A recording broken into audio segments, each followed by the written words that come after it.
بسم الله الرحمن الرحيم. بسم الله الرحمن الرحيم وبه نستعين وهو خير معين وصلى الله على نبينا محمد وآله الطاهرين وصحبه المنتجبين. اللهم صل على محمد وآل محمد. اللهم انطقني بالهدى وألهمني التقوى. معزز طلباء کرام، السلام علیکم ورحمۃ اللہ۔ استصحاب کے حوالے سے ہماری گفتگو جاری تھی اور آج کی گفتگو میں ہم استصحاب کے دوسرے رکن پر گفتگو کریں گے۔ دوسرا رکن یہ ہے کہ شک فی البقاء، یعنی حالت سابقہ جس کے وجود کا یقین ہے یا وہ موضوع حکم ہے یا خود حکم ہے، اس کی بقا مشکوک ہو جاتی ہے۔ اب یہ جو شک فی البقاء ہے، اس کی دو صورتیں ہیں، یا تو مقتضی بقا ہی مشکوک ہو جاتا ہے، یعنی اس کے اندر اقتضاء بقا ہی خود مشکوک ہے، یا نہیں اقتضاء بقا تو موجود ہے، وہ حکم خود اپنے وجود کے اعتبار سے بقا کی صلاحیت رکھتا ہے، یا موضوع حکم بقا کی صلاحیت رکھتا ہے۔ شک کس حوالے سے؟ رافع کے حوالے سے ہے کہ کیا باہر سے کوئی بیرونی عامل آ کے اس کی بقا کو خطرہ لاحق کرنے میں کامیاب ہوا ہے یا کامیاب نہیں ہوا، اسے شک فی الرافع کہا جاتا ہے۔ تو آج ہم انشاءاللہ شک فی المقتضی اور شک فی الرافع کے حوالے سے وضاحت کریں گے۔ تو چلتے ہیں سبق کی جانب۔ سب سے پہلے قراءت متن کرتے ہیں۔ الثانی الشک فی البقاء، والشک فی البقاء هو الشرط الاساسی الآخر لجریان الاستصحاب، ويقسم الأصوليون الشك في البقاء إلى قسمين تبعا لطبيعة الحالة السابقة التي نشك في بقائها، لأن الحالة السابقة قد تكون قابلة بطبيعتها للامتداد زمانيا، وإنما نشك في بقائها نتيجة لاحتمال وجود عامل خارجي أدى إلى ارتفاعها. مثال ذلك طهارة الماء، فإن طهارة الماء تستمر بطبيعتها وتمتد إذا لم يتدخل عامل خارجي، وإنما نشك في بقائها لدخول عامل خارجي في الموقف، وهو إصابة المتنجس للماء. وكذلك نجاسة الثوب، فإن الثوب إذا تنجس تبقى نجاسته وتمتد ما لم يوجد عامل خارجي وهو الغسل.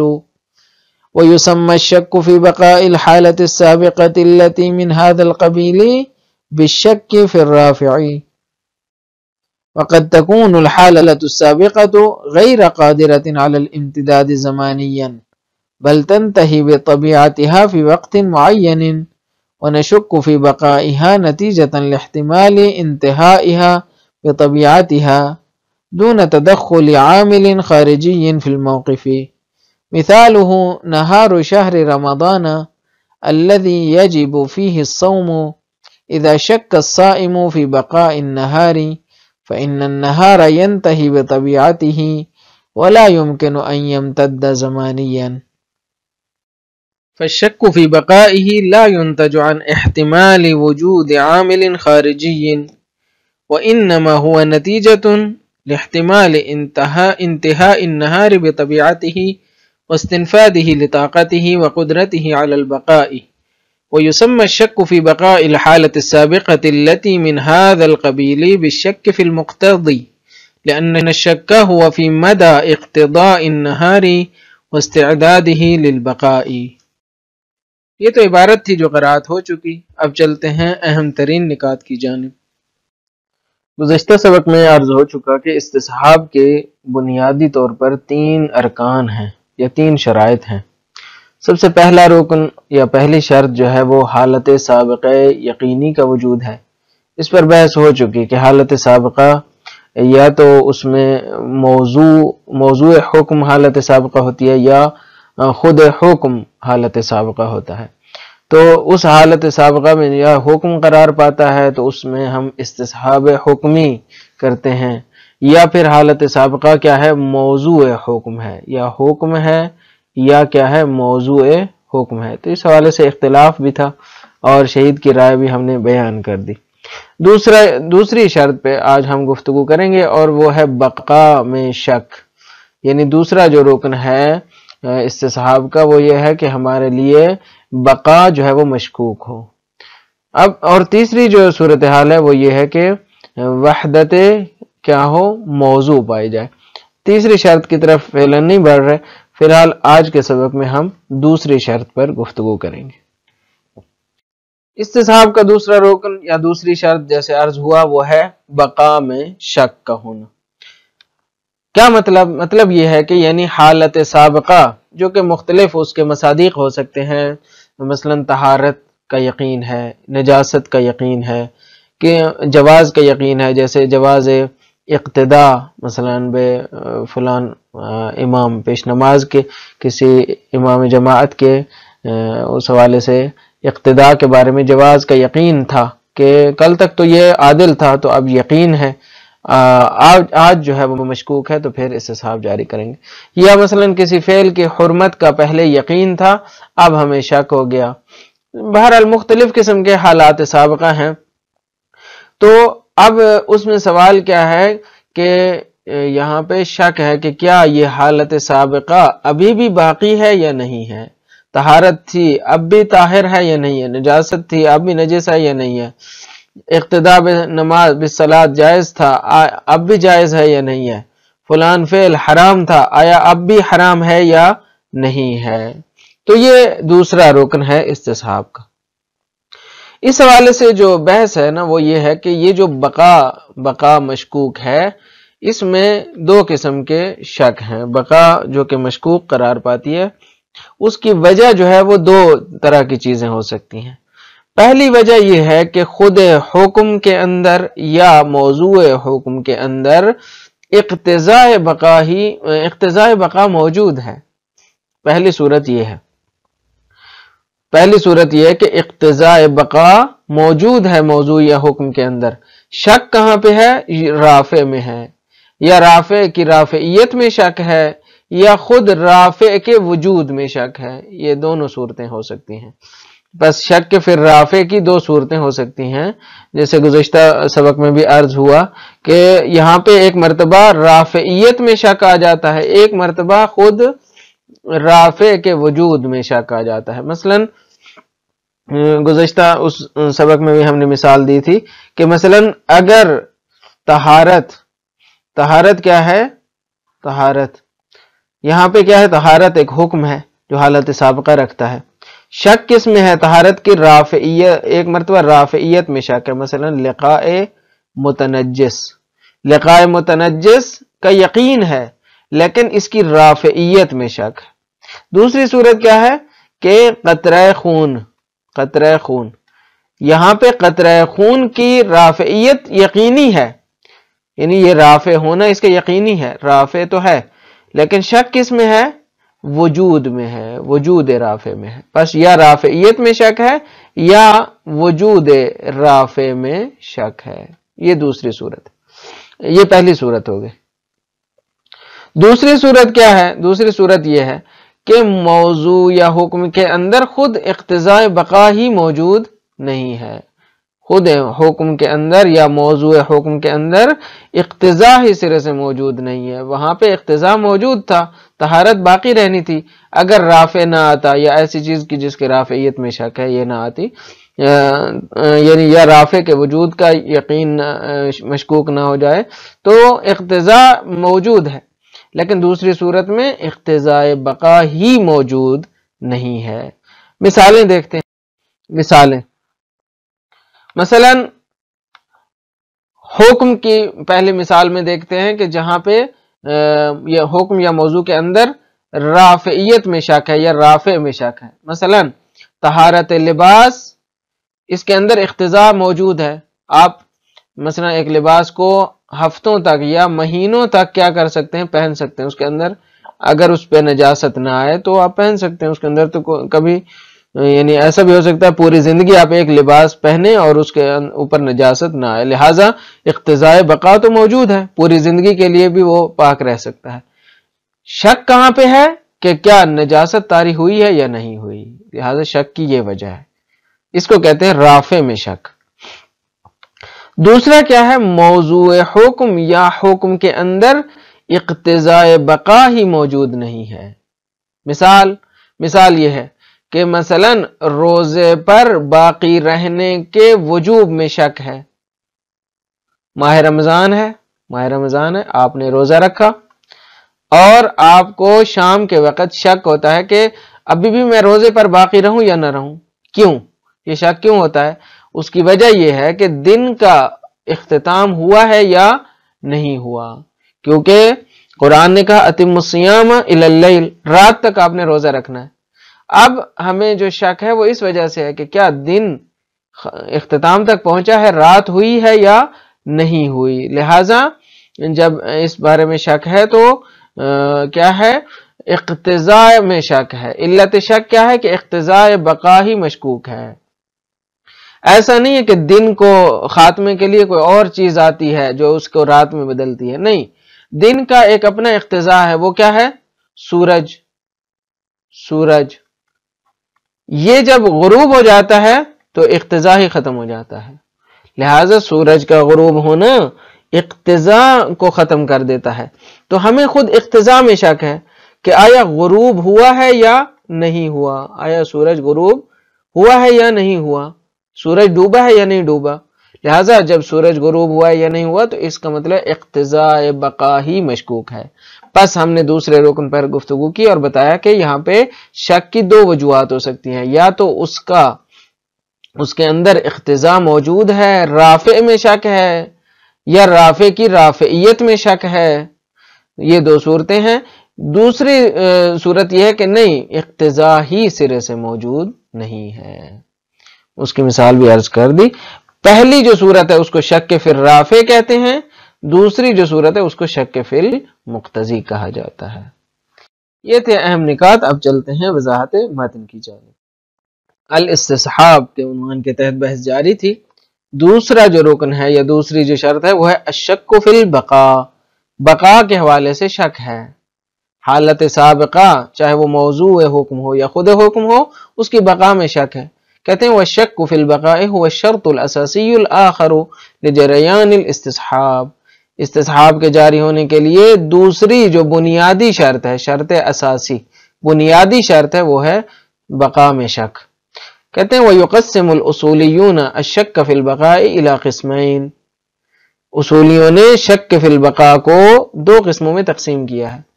تبعاً لطبیعت الحالت السابقتی التي نشک فی بقائها، کیوں تقسیم کیا ہے؟ اس حالت سابقہ کی طبیعت کو دیکھتے ہوئے کہ جس حالت سابقہ کی بقا کے حوالے سے ہمیں شک ہے، اس کی طبیعت کو دیکھتے ہوئے، اس کی پیروی میں، تبعاً یعنی اس کی پیروی میں، اس حالت سابقہ کی طبیعت کو مد نظر قرار دیتے ہوئے اصولیوں نے شک فی البقاء کو دو قسموں میں تقسیم کیا ہے۔ لأن الحالت السابقہ، کیونکہ حالت سابقہ قد تکون قابلۃ بطبیعتها للامتداد زمانیا، کہتے ہیں حالت سابقہ کبھی کبھار اس قابل ہوتی ہے کہ وہ زمانی طور پر امتداد پیدا کر سکتی ہے، زمانی طور پر اس کے اندر کیا ہے؟ امتداد آ سکتا ہے۔ جیسے میں نے کپڑے کی مثال دی، کپڑا پوری زندگی بھی پاک رہ سکتا ہے، اس کے اندر امتداد کی صلاحیت موجود ہے۔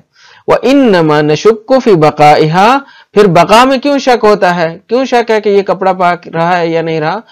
وجہ یہ ہے کہ نتیجتاً لِاحْتِمَالِ وُجُودِ عامل خارجی، احتمال ہے کہ ایک باہر سے ایک عامل ہو، ایک بیرونی مسئلہ ہو، بیرونی عنصر ہو جو وجہ بنے، عامل خارجین، ایک بیرونی وجہ درکار ہوتی ہے کہ ادا الی ارتفاعها، کہ جو باعث بنتا ہے اس چیز کے ارتفاع کا۔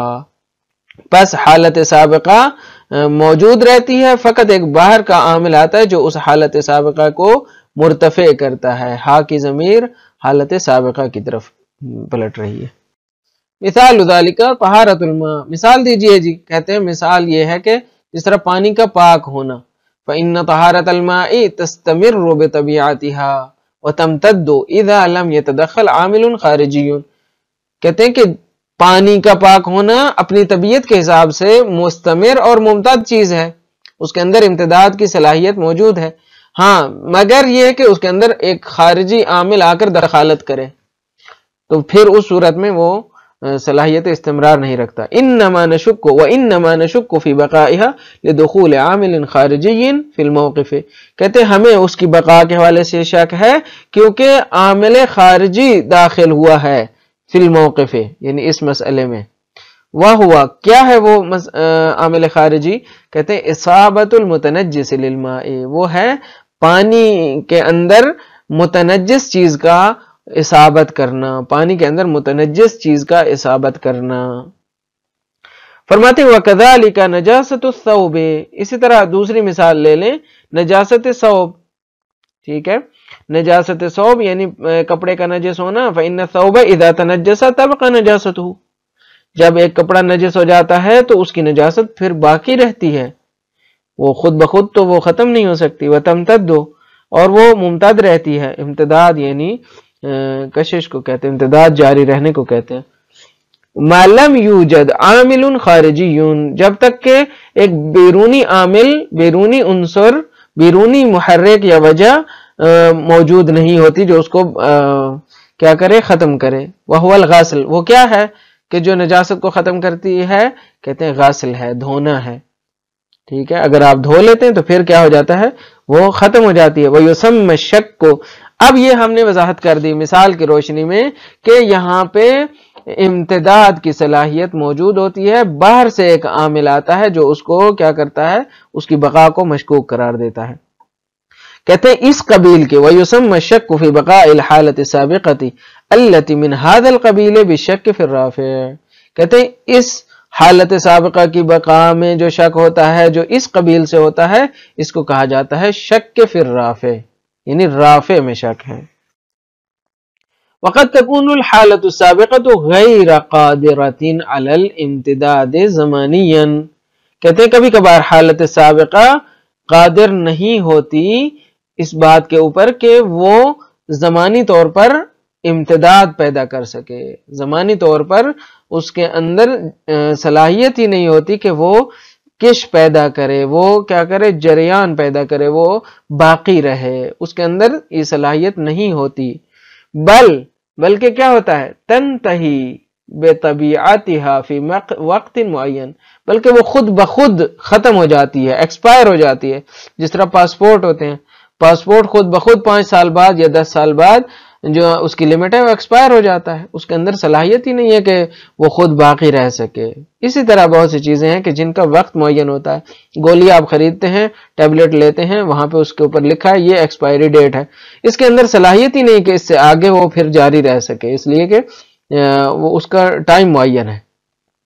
لہٰذا شک کہاں سے ہے؟ کہتے ہیں وَنَشُكُّ فِي بَقَائِهَا نَتِيجَةً لِاحْتِمَالِ انْتِهَائِهَا بِطَبِيعَتِهَا، کہتے ہیں ہمیں جو شک ہے نا اس کی بقا کے حوالے سے وہ یہ ہے کہ ہمیں مثلا پاسپورٹ کی خود ایکسپائری ڈیٹ کا نہیں پتا، یہ عرفی مثال دے رہا ہوں، شرعی مثال پہ ہم ابھی آئیں گے، روزے والی مثال ہے۔ کہتے ہیں ہمیں شک اس وجہ سے ہے کہ نتیجہ ہے، یہ شک اس بات کا نتیجہ ہے کیونکہ ہمیں احتمال ہے کہ کیا وہ اپنی طبیعت کے ذریعے ختم ہوا ہے یا نہیں ہوا، یعنی خود اس کی طبیعت کے وجود کے حوالے سے ہمیں شک ہے۔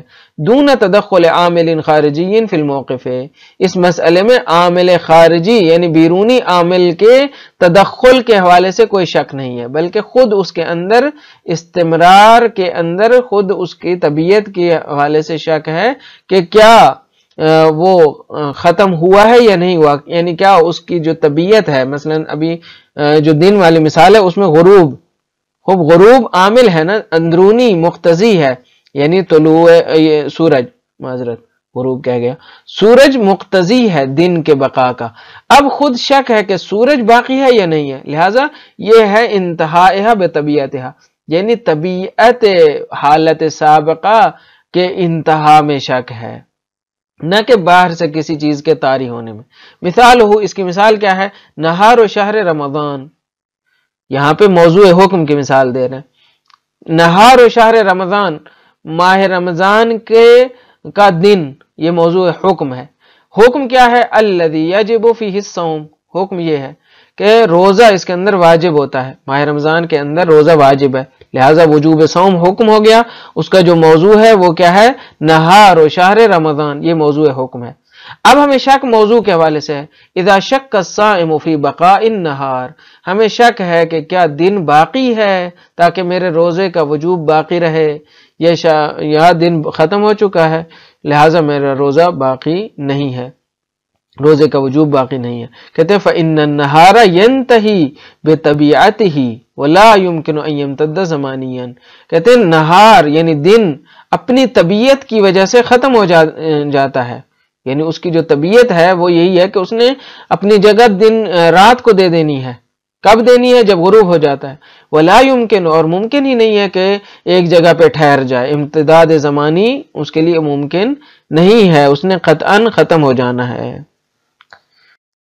تو فرماتے ہیں فَالشَّكُّ فِي بَقَائِهِ لَا يُنْتَجُ عَنْ احتمال وجود عامل خارجی، کہتے ہیں جو شک کے در بقا ہے، اس دن کی بقا، ہا کا مرجع دن ہے، دن کی بقا کے حوالے سے جو شک ہے وہ یہاں سے پیدا نہیں ہوا کہ باہر سے کوئی عامل آیا ہے، باہر سے کوئی بیرونی محرک آیا ہے کہ جس نے اس دن کو ختم کیا ہے، اس حوالے سے نہیں ہے۔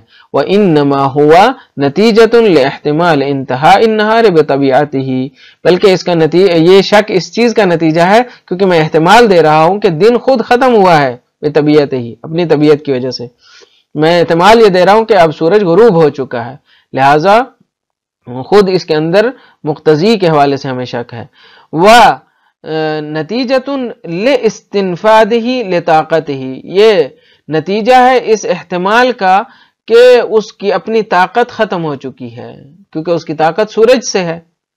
وقدرته علی البقاء، اور اس کی جو قدرت اور طاقت ہے وہ ختم ہو چکی ہے، قدرت ہی کا عطف طاقت ہی کے اوپر ہے، استنفاد کہتے ہیں ختم ہونے کو، بس ختم ہو چکی ہے، یعنی ہمیں احتمال یہ ہے کہ ہم احتمال یہ دے رہے ہیں کہ دن کے اندر بقا کی قدرت ختم ہو چکی ہے، لہٰذا کہتے ہیں وَيُسَمَّ الشَّكُّ فِي بَقَاءِ الْحَالَةِ السَّابِقَةِ الَّتِي مِنْ هَذَا الْقَبِيلِ بِالشَّكِّ فِي الْمُقْتَضِي، اس قبیل کے جو حالت سابقہ کی بقا میں شک ہوتا ہے اس کو شک فی المقتضی کہا جاتا ہے، لأن الشک هو فی مدى اقتضاء النہار واستعداده للبقاء، اس لیے کہ یہاں پہ جو شک ہے وہ اقتضاء نہار کے امتداد میں ہے، اس کے دائرہ کار میں ہے، اور استعداد میں شک ہے کہ کیا اس کے اندر بقا کی صلاحیت موجود ہے یا اب موجود نہیں رہی، بس یہ شک فی المقتضی کے زمرے میں آتا ہے۔ خلاصہ کلام یہ ہے کہ آج ہم نے استصحاب کے دوسرے رکن کے حوالے سے گفتگو کی ہے، اور وہ تھا بقا میں شک۔ اور بقا میں شک کی دو صورتیں ہیں، پہلی صورت یہ ہے کہ مقتضی موجود ہوتا ہے، صرف رافع کے حوالے سے شک ہے، اور دوسری صورت یہ ہے کہ مقتضی ہی مشکوک ہو جاتا ہے، اقتضاء بقا ہی خود حالت سابقہ کے اندر مشکوک ہو جاتی ہے کہ یہ اقتضاء بھی رکھتا ہے یا نہیں رکھتا۔ ہر دو کی مثال بھی دے دی اور احکام کی بھی وضاحت کر دی۔ مجھے امید ہے یہ سبق آپ کے لیے مفید واقع ہوا ہوگا۔ اجازت دیجیے، اللہ تعالیٰ آپ کا حامی و ناصر ہو۔ السلام علیکم ورحمۃ اللہ وبرکاتہ۔